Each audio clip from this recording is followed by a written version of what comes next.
hindi siya sa tool, sa quality ng product mo. So, dun siya nagbe-base. Kaya, yung mga business-minded or yung mga indie hackers talaga, they focus on the actual product, not on what tool am I gonna use, di ba?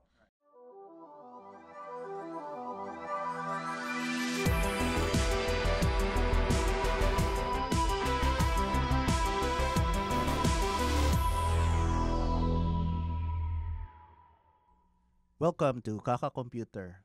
In this episode, we'll talk about web development, creating the digital experience. How do we turn your web design skills into high-demand careers? No? So let's start off by understanding ano yung mga current foundational skills needed to become a web developer. HTML, CSS, JavaScript, enough na ba yun? Or may kailangan tayong other things aside from those? Boss Rod. Sige. Yun hindi natin matatanggal. So, kasama na talaga sa core fundamentals yun, yung HTML, CSS, and JavaScript. But, for me, hindi siya enough, especially if we want to really pursue career sa IT. You need to at least know frameworks. No? You can choose any frameworks on the front end or on the back end. It's really up to you. I mean, the choice is yours. You just need to choose ano ba at saan ka ba mas productive. Saan ka ba nasisihan na tech stack na gamitin. And yeah. Franz? Ito interesting, So, I've been a web developer for around a decade now. And siguro if I will illustrate it in the percentage visualization, 80% of the time I'm using HTML, CSS, and JavaScript lang. Pure vanilla. Vanilla. Wow. Yes. I don't know if there's something wrong with me. Well, I mean, I'm earning money. I'm earning a good money with HTML, CSS, JavaScript only. So, I think it really depends on goal ng project na gusto mong trabahuin. Kasi, obviously, if yung project na gusto mong trabahuin parang enterprise app na hindi naman pasok yung HTML, CSS, JavaScript, waste yung skills mo with that, vanilla web development. Hindi naman siya waste, no? Pero kulang. Kulang, yeah. That's the right word, kulang, no? Pero if you only works on something like, providing website for clients, providing, portfolio, product catalog. I think it's more than enough, diba? To be honest, I don't know how to use React right now, but I'm earning a good money. Diba? Next, meron kang i-add dito? Yeah. Hatiin natin perspective ng student or graduating student and mga nagsa-self-study ng programming. So, as a student, kung mag-start ka or mag-a-apply ka as developer someday, meron ka ng edge na tipong natutunan mo na yung basic HTML, CSS, and JavaScript with, of course, may mga college ngayon na nagtuturo na rin ng mga React, ng Vue.js. So, meron na silang foundation sa mga frameworks na yun. And then, pag maghahanap silang trabaho, hanapin na lang nila yung work na mag-fit doon sa alam nilang stack. Para naman sa mga gustong mag-programming or mag-develop without the degree, for me, maghahanap ka ng trabaho na tipong titignan mo yung roles na ano ba yung mga technology na ginagamit nila, ano ba yung mga stack na ginagamit nila. From there, tignan mo, okay ba sa akin to? Research din na mag-e-enjoy ba ako dito sa stack na to? Meron ba akong mentor for this stack?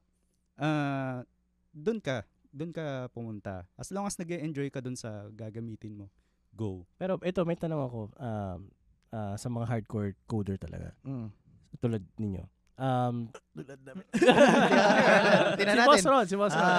Sige. If dev is using CMS platforms like WordPress or I don't know, ano pa ba yung Magento, mga ganyan. Laravel. Laravel. Hindi. CMS pala. CMS, CMS. oo.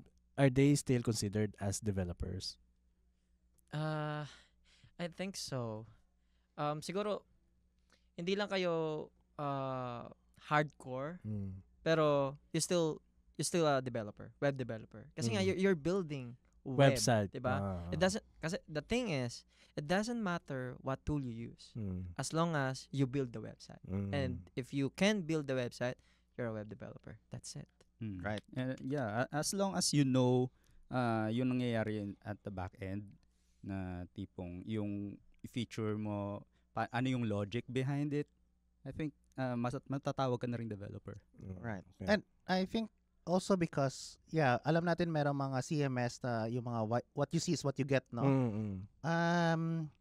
Oftentimes, kailangan mong i-switch yung tab na yun to back to HTML kasi may mga things na hindi niya magawa, Yes. Yeah. no? So, kailangan mo i-manipulate. Yeah. And the only way you can manipulate is if you know the Basics. the basics, no? Basics. Actually, dati sa kumpanya namin, ayokong paggamit nga yung jQuery kasi ginagawa ng mga tao ko is jQuery. kinaka-copy-paste Oo. yung jQuery from Stack Overflow. Tapos pag hindi fit, hindi maintindihan paano palitan. Sabi ko, sige, pure JavaScript muna tayo. No?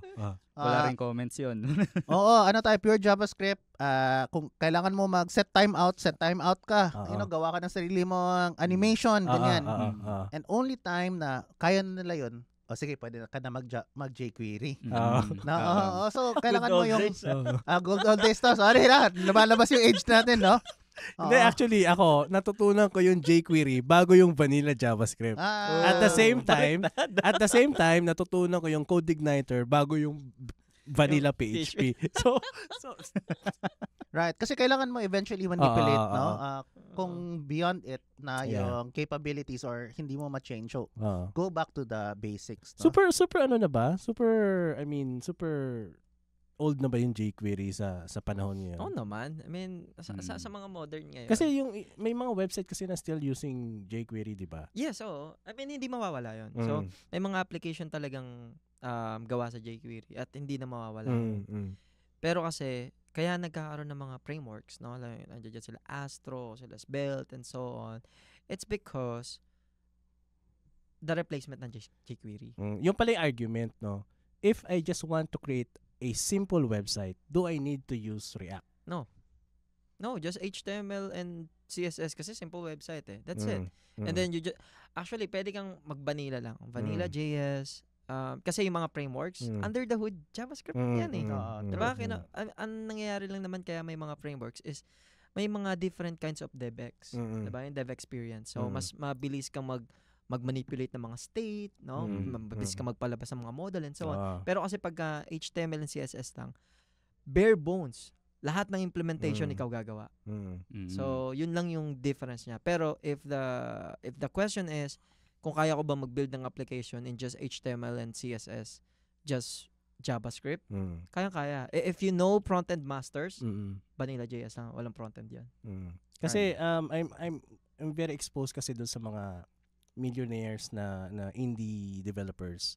And most of them, they're still using legacy PHP lang. Programming languages like PHP and out of JavaScript. But then the product itself is earning millions and millions of dollars, right? Diba? That's true, no? Hindi naman kasi sa actually hindi siya sa tool. Sa quality ng product mo. So, dun siya nagbe-base. Kaya, yung mga business-minded or yung mga indie hackers talaga, they focus on the actual product, not on what tool am I gonna use. Diba? Right. Yung sa, naman, yung mga framework naman, kaya rin siya nabuo, kaya rin siya nagsilitawan, kasi yung mga gumawa nun, gusto rin mapadali yung buhay nila pero yun ba talaga nangyayari in reality? Napapadali ba talaga? Oo. Diba? Kasi kailangan mo rin, kung ikaw, aaralin mo rin yung style nung framework na yun, mahirap pa rin. Hindi siya tipong, mas madaling mag-code sa React kaysa sa Mas mahaba lang yung code mo sa vanilla kaysa sa jQuery or . So, in terms of projects, nag-e-exist pa ba yung mga HTML, CSS, and JavaScript lang na project? Yes. Oo, meron pa rin. Magagamit pa rin yung tatlo na yun. So, hindi siya kailangan skip sa school or skip mo as kasi yung iba dumidiretso sa React. Oo. Diba? May mga ganun.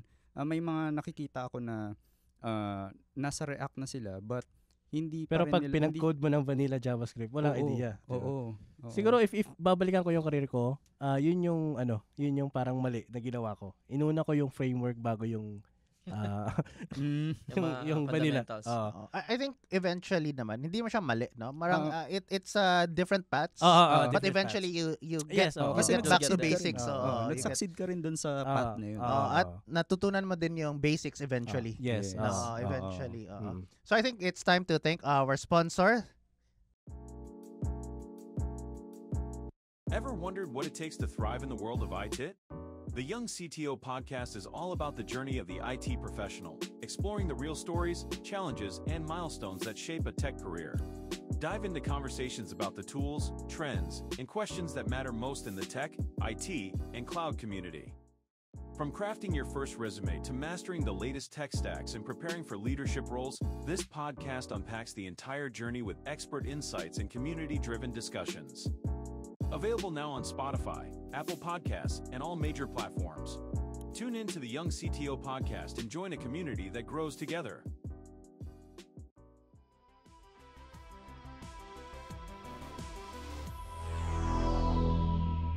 Thank you, sponsor. And we're back, no? Yeah. And moving on. Siguro now, because web development, ito yung, kaya nagustuhan ko rin yung web development before compared to systems development, is ang bilis makita mo yung output mo. Yes.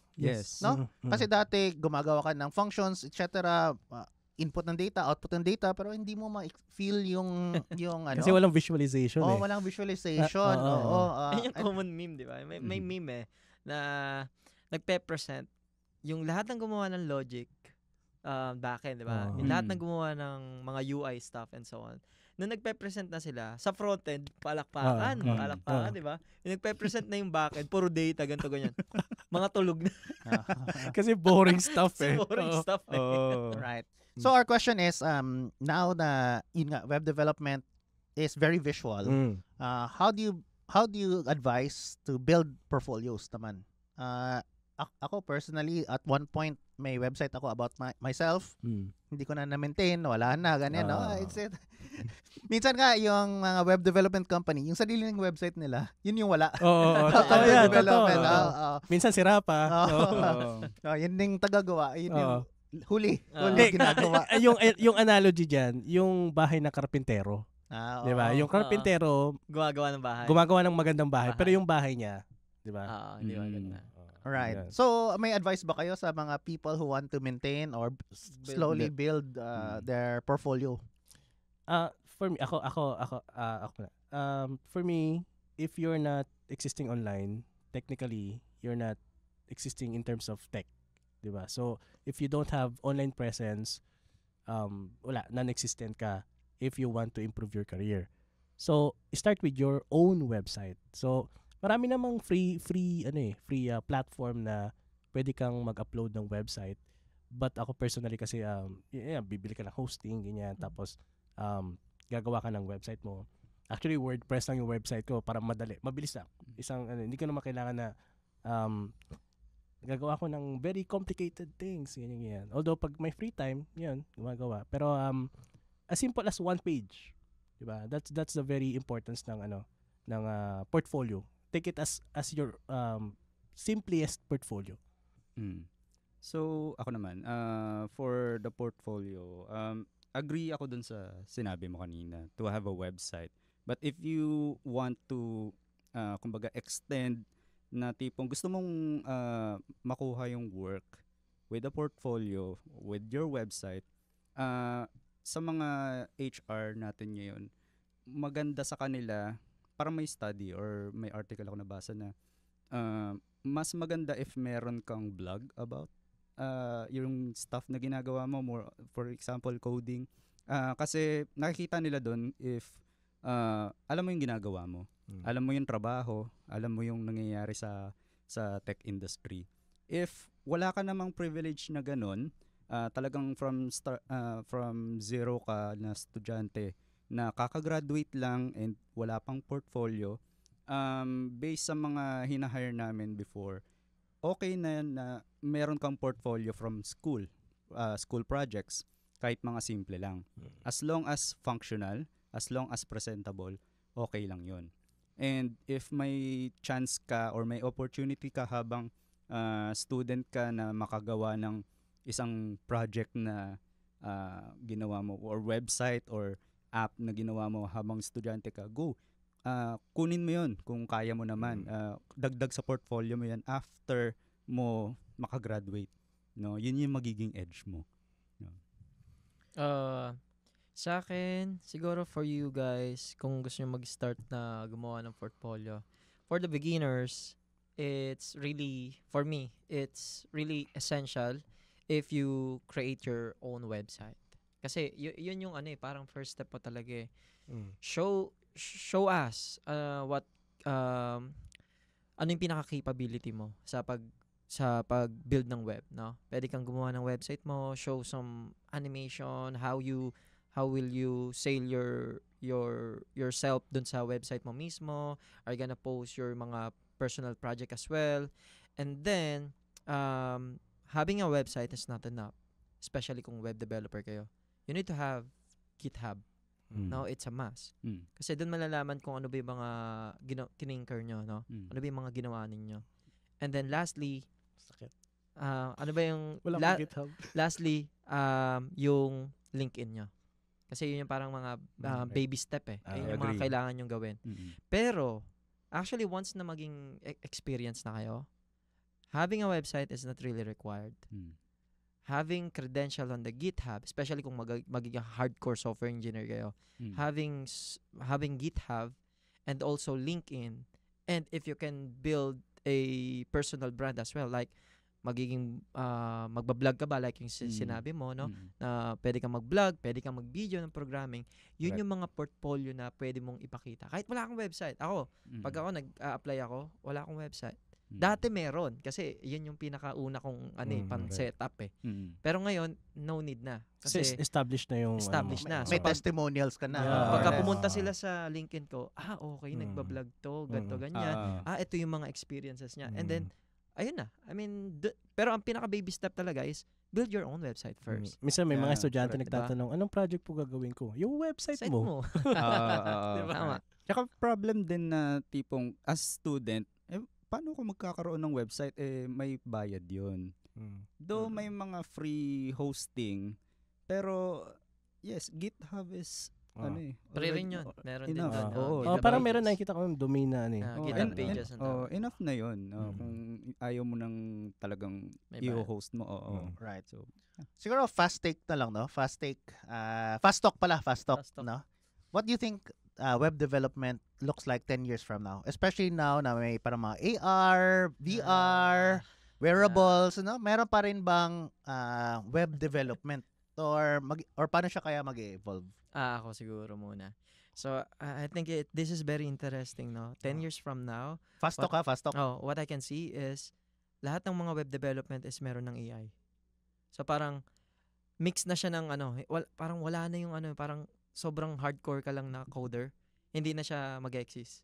So, parang magiging expensive na siya or magiging sobrang kailangan na is yung mga developer na merong AI. Yung kaya mag-prompt and so on.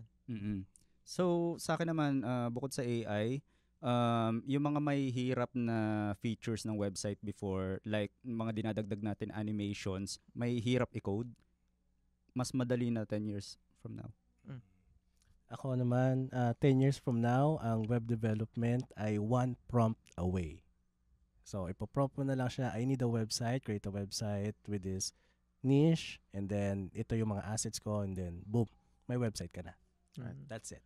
Ako naman, I think, personal take ko lang dito, websites or web development will be more portfolio instead of interactive. What do I mean by this? Parang na siyang menu na because people will probably interact with apps more or interact with devices more na they will only go to websites to learn. Hindi na siya more about interacting. Parang lang siyang trophy room. Parang in other words, no? Kasi there will be a lot more interaction naturally to devices, to visual AR, VR, ganyan. I think that's what I think will happen, no? Nice. So medyo di ko naman tinatakot, pero feeling ko yung web development will shift. Oo. Mag-evolve. Malaki talaga isi-shift niya. No.